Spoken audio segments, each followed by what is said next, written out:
Next time you see this plant in your backyard, don't cut it down, because this is the best natural painkiller you'll ever find. Some people even compare it to morphine. This common plant is called wild lettuce and was commonly used by Native Americans 2 centuries ago for both food and medicine. So today I'm going to show you how to make a simple wild lettuce extract to keep in your medicine cabinet and use whenever you need it. Now if you take a leaf or stem and squeeze it, you'll see a white substance coming out. This is where the potency of the plant lies. Because of this white juice, the early European settlers also called it opium lettuce. This milky substance doesn't contain any opiates, but it's working on the central nervous system directly to lessen the feeling of pain. Nowadays, many people are turning their attention back to this lost knowledge and use it as a replacement for addictive prescription pain medicines. So let's avert our gaze from our modern survival thinking for just a bit and look at how our great-grandparents did it 150 years ago. This is exactly the kind of information I found in this 350-page book called The Lost Ways. This is probably the only survival book I've actually enjoyed reading. You won't believe how many survival things we've lost to history. I found the wild lettuce on page 113 and decided to make my own painkiller. I collected about 50 leaves today and washed them thoroughly. So the first thing you should do is grind them up in a blender, not very thinly and only just for a few seconds.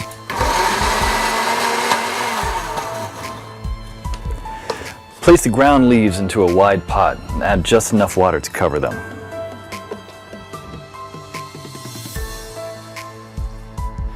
Now place the pot on the stove on low heat for 30 minutes. Do not let it boil because you'll destroy all the good stuff in it.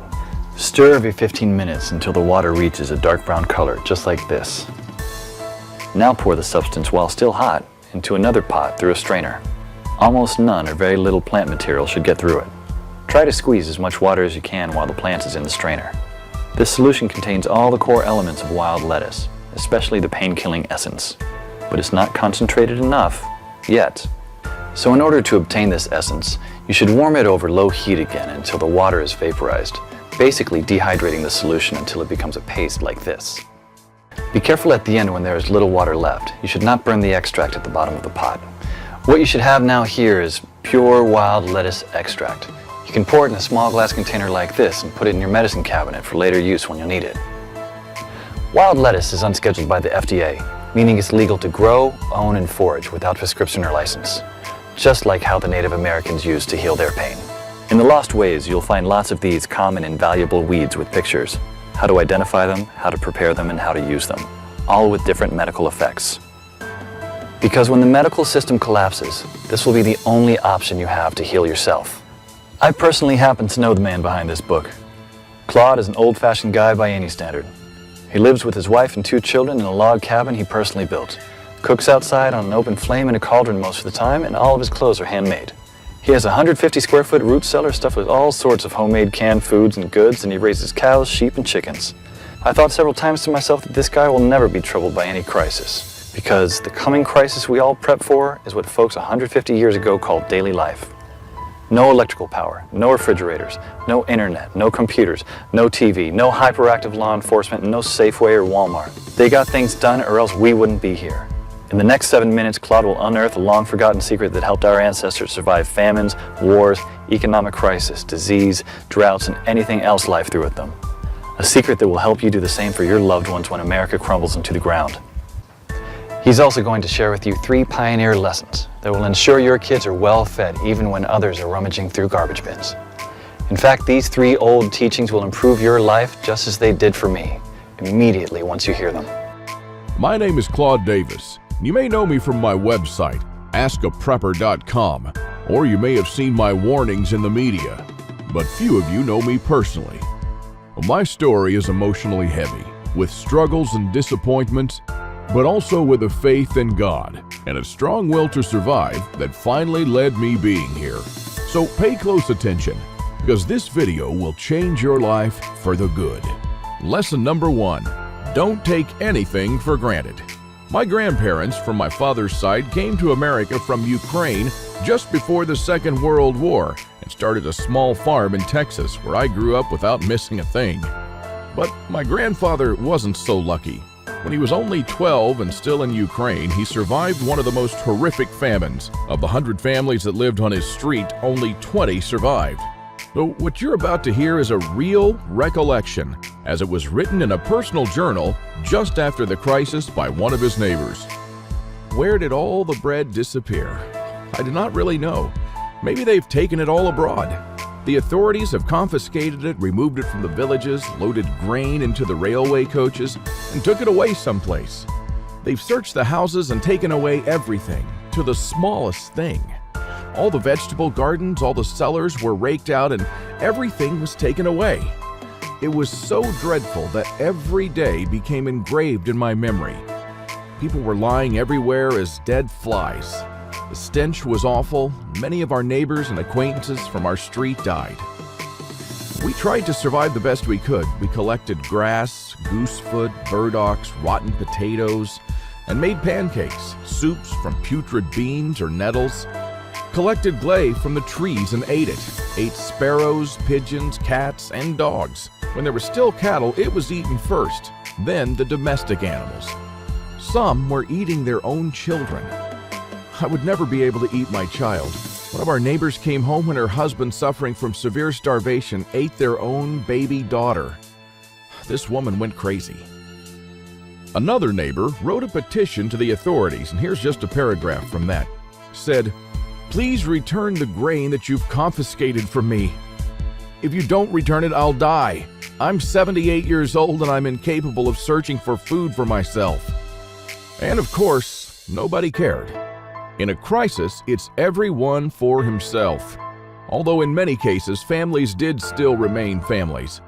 But just after the winter, when there's absolutely nothing to eat, my grandfather, together with his mother, went to the nearest town where the government had established a soup kitchen. Unfortunately, the 25-mile journey was too much for his mother. After just 5 miles, she couldn't walk anymore.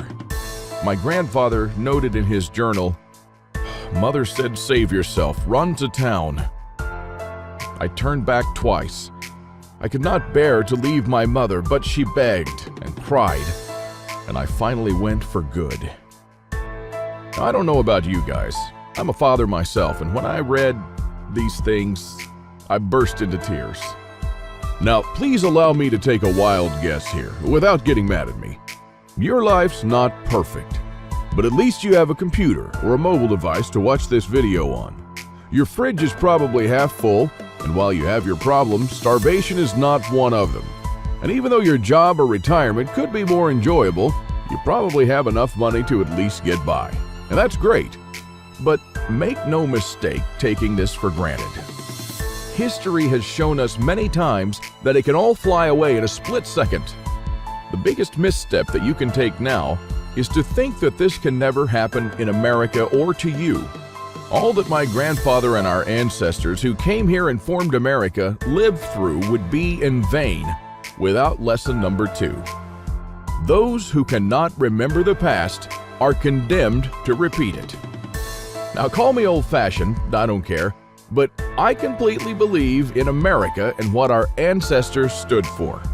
They all had a part in turning this land into one of the most powerful countries in the world. Many died and suffered before a creative mind found an ingenious solution to, maybe, a century-long problem. Now, believe it or not, our ancestors' skills are all covered in American blood. And this is why these must be fought for, protected, and handed on for them to do the same for our children and our children's children. But now, my friends, we're sitting on the edge of oblivion. Our fathers and grandfathers were probably the last generation to practice basic things like building a root cellar or making pemmican. Our ancestors laid the bricks and built the world's strongest foundation that we're about to irreversibly forget. And we're going to pay the ultimate price for this, because if you have a big, strong house with a weak foundation, it doesn't matter if it looks nice on the outside. The next flood will sweep it away. And that is exactly what will happen to most Americans in the coming crisis. So here we are, human beings in the 21st century, several lifetimes and a world away from our grandparents and their ways. Have we become better at living? I think not. I watch as we have become ever more expectant that the world owes us a living. Consumerism has reached epic proportions, and people feel aggrieved if they don't own the latest gadget. The truth is, we never have been more disconnected from life, from the world, from the soil, from the trees, and from our own souls. We're straying away from our roots on a dangerous road from which there will be no turning back. And the good and the bad news is that we're the last generation that can truly do something about it.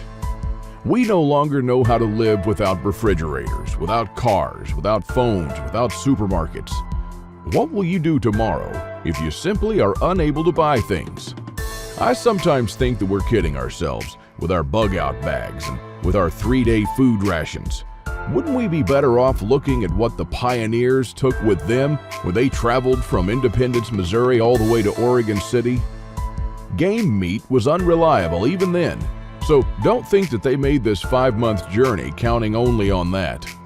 If your life depended on this, what bug-out bag would you take with you? I know I'd stick with whatever the pioneer had with him. He had to travel weeks on end without much help while taking cover from some native tribes at the same time. And this is just a small, tiny example. I don't want to see our forefathers' knowledge disappear into the darkness of time. And if you care about your family and what America stands for, then neither should you. This is the third and most important lesson of all. It's always up to you. Now, I believe in God and in the power of free will, and I believe that you are the only one in charge of your destiny, and that you're constantly making decisions that shape the rest of your life.